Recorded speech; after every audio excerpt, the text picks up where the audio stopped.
Здравейте! Аз съм Виктория Михайлова, а вие сте в канала на Dolce Mia, в който може да видите всякакви грижи и рутини за коса и кожа.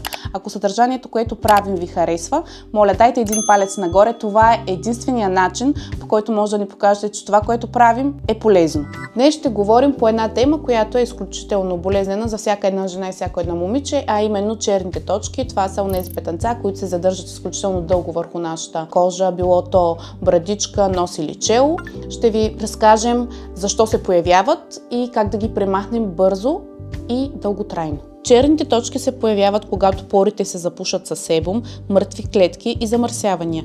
Те не са затворени като пъпките. Техният връх е изложен на въздух и при контакт с кислород се окислява, което им придава черния цвят. Причините могат да бъдат различни: хормонални промени, неправилна грижа или мръсна възглавница.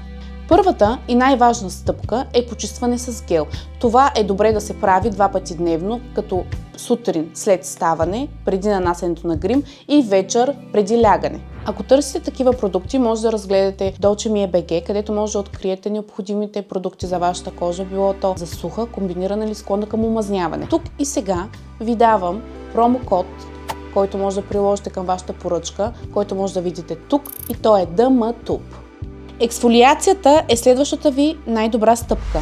Използвайте салицилова киселина за дълбоко действие и гликолова млечна киселина за изглаждане на повърхността. Внимание! Не ги комбинирайте с други силни активи, като ретинол или витамин С в един и същи ритуал. Използвайте ги 2-3 пъти седмично. Глинените и въгленовите маски са доста подходящи за Т-зоната. Препоръчително да ги правите един път в седмица, тъй като тези маски издърпват и смукват себума, който се натрупва в кожата.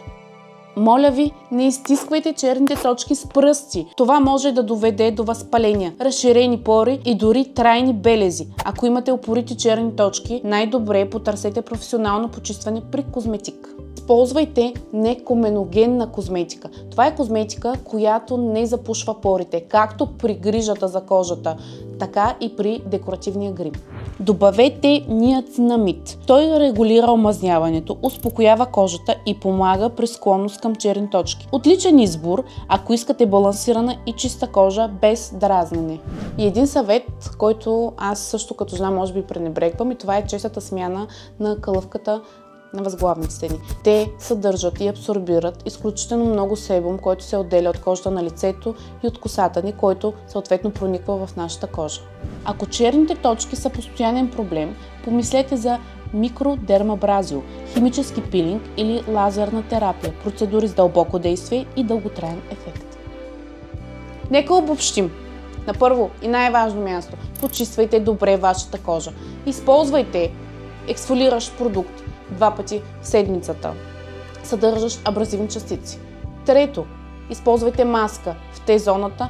Четвърто, изберете правилните козметични продукти за вас. Ако съдържанието на този клип ви е харесало, моля, дайте един палец нагоре. Долу в описанието ще оставя промокод със сайта Dolce Mia BG. Довиждане!